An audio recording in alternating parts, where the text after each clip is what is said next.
Il y a des tableaux qu'on trouve beaux au premier regard. Et puis il y a ceux qui deviennent de plus en plus troublants à mesure qu'on les regarde. Et celui-là, pour moi, fait clairement partie de la deuxième catégorie.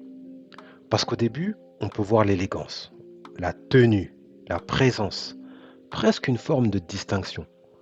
Mais plus je regarde ce portrait, plus j'ai l'impression qu'il raconte quelque chose d'autre. Quelque chose de plus lourd, de plus silencieux, de plus retenu. Et franchement, c'est ce qui m'a arrêté. Regardez juste le visage quelques secondes. Vraiment. Limite mettez pause à la vidéo. Le regard, la bouche, la manière dont tout ça tient ensemble. Qu'est-ce que vous y voyez? De la tristesse? De la fatigue? De l'ennui? Peut-être une forme d'absence? Moi, ce qui me frappe, c'est justement que je n'arrive pas à enfermer cette expression dans une émotion simple. Et souvent, quand une œuvre résiste comme ça, c'est qu'elle tient quelque chose. Et puis, il y a cette pénombre. Et franchement, déjà, rien que ça, je trouve ça fort. La capacité du peintre à retranscrire une pièce sombre, une ambiance sombre, sans que le tableau devienne confus ou fermé, c'est déjà quelque chose. Il y a l'ombre, oui, mais au fond de cette ombre, il met juste assez de lumière pour qu'on puisse voir les traits de son visage. Et pas une lumière qui écrase tout, pas une lumière qui révèle tout d'un coup, juste ce qu'il faut. Et du coup, on entre dans le portrait doucement, par petites touches. C'est comme si la lumière nous autorisait à voir, mais sans tout expliquer. Et je trouve ça techniquement très très fort. Parce que ce n'est pas juste une belle lumière, c'est une lumière qui travaille avec l'ombre.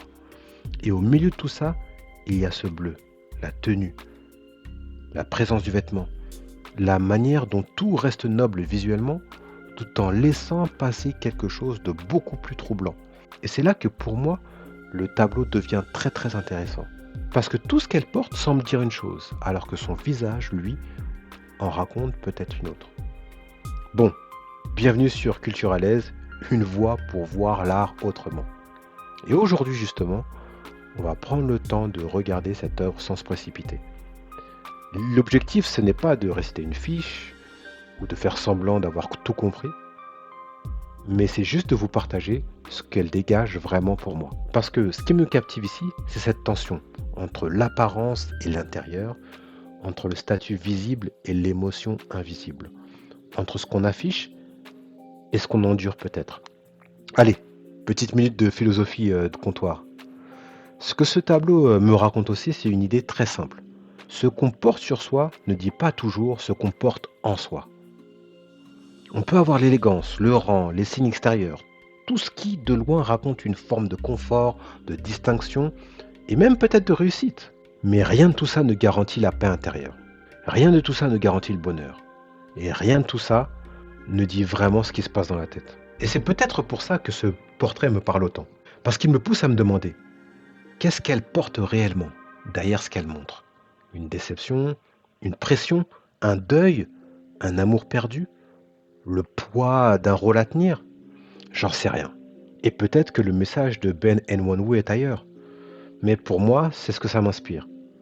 Et je trouve ça fort qu'un portrait puisse faire ça, montrer une présence, une élégance, une forme de prestige, tout en laissant passer quelque chose de beaucoup plus fragile, beaucoup plus lourd, beaucoup plus humain. Et d'ailleurs, j'aime bien faire les choses dans cet ordre-là. J'essaie toujours de regarder une œuvre d'abord sans rien savoir d'elle, sans lire l'affiche, sans connaître son histoire.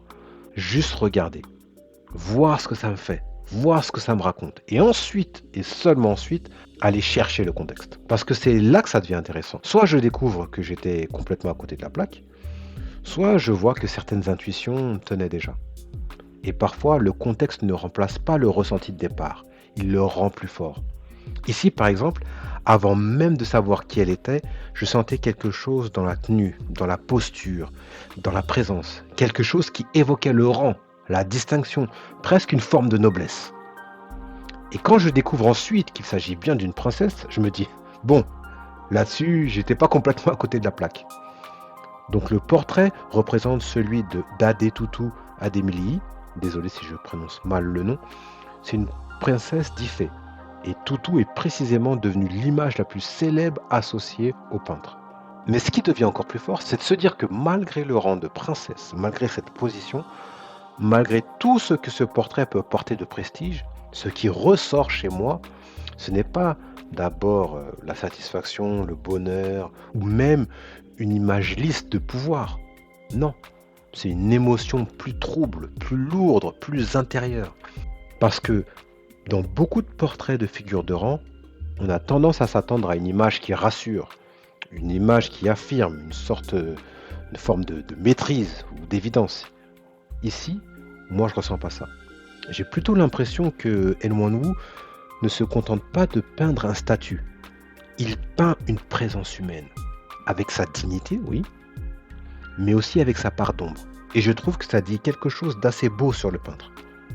Pas forcément qu'il voulait faire un grand geste politique, ce serait peut-être aller trop loin si on l'affirme ça avec une certitude, mais au moins, à mes yeux, il ne s'est pas contenté de produire une image plate ou décorative. Il a laissé passer autre chose. Et c'est peut-être ça qui rend ce portrait encore plus fort. Cette lecture reste une interprétation, bien sûr, mais elle dialogue avec le fait qu'N1Wu est reconnu pour une œuvre moderne complexe, bien au-delà d'un simple rôle décoratif. Donc cette œuvre, c'est Tutu, qui est réalisée donc bien sûr par Ben N1Wu. Il est souvent présenté comme un pionnier de l'art moderne africain. Sur les dates à laquelle cette œuvre a été faite, on pense que c'est aux alentours des années 1970, entre 73 et 74. On pourrait presque s'attendre à un portrait plus affirmatif, plus solennel, plus installé. Et pourtant, moi, ce n'est pas ce que je ressens d'abord. Je ressens quelque chose de plus ambigu, de plus intérieur, de plus silencieux. C'est comme si la dignité du portrait n'annulait pas la gravité du visage. Comme si le statut n'effaçait pas complètement le trouble. Et c'est peut-être justement ça qui rend l'œuvre si singulière. L'histoire du tableau lui-même est aussi forte. Parce que Tutu a acquis une aura presque légendaire parce qu'elle a disparu du regard public pendant des décennies avant d'être redécouverte à Londres, puis vendue en 2018 pour 1,2 million de livres sterling. Et évidemment, quand on entend ça, on peut se dire, bon d'accord, si ça vaut ce prix-là, c'est que l'œuvre compte. C'est vrai. Mais c'est pas ça qui intéresse le plus, parce que le prix raconte simplement un marché. L'œuvre raconte autre chose. Ce qui m'intéresse, c'est pourquoi un peintre comme celui-ci, avec une telle présence et avec un tel pouvoir de trouble, n'est pas plus connu du grand public quand on parle des grands portraits qui restent dans la tête. Parce que franchement, plus je la regarde, plus je me dis qu'elle mérite une autre place beaucoup plus large dans notre imaginaire de l'histoire de l'art. Et c'est pas une histoire de charité culturelle, c'est pas une histoire d'exotisme, c'est pas une histoire de cocher une case, c'est juste parce qu'elle tient. Elle tient visuellement, elle tient émotionnellement et surtout, elle tient humainement. Et c'est aussi pour ça que je trouvais intéressant de commencer cette chaîne avec cette œuvre, parce qu'elle oblige à ralentir. Elle ne cherche pas à séduire immédiatement. Elle ne donne pas tout d'un coup. Elle s'impose plus lentement. Et parfois, ce sont justement des œuvres qui parlent moins fort qui restent le plus longtemps. Alors oui, peut-être que Ben N1Wu voulait raconter autre chose. Peut-être que mon interprétation n'est qu'une porte parmi tant d'autres. Mais au fond, c'est ça la beauté de l'art. C'est le moment où une œuvre ne se contente pas d'être belle. Le moment où elle commence à vous regarder en retour. Le moment où elle vous force à vous demander ce que vous êtes en train de voir. Et peut-être aussi ce que vous projetez dedans. Et ce portrait-là, pour moi, fait exactement ça. Il montre une femme élégante, oui, une présence noble, oui, mais il laisse aussi passer autre chose. Quelque chose qui résiste, quelque chose qui pèse, quelque chose de profondément humain. Et c'est pour ça que je pense qu'il mérite d'être beaucoup plus connu aujourd'hui.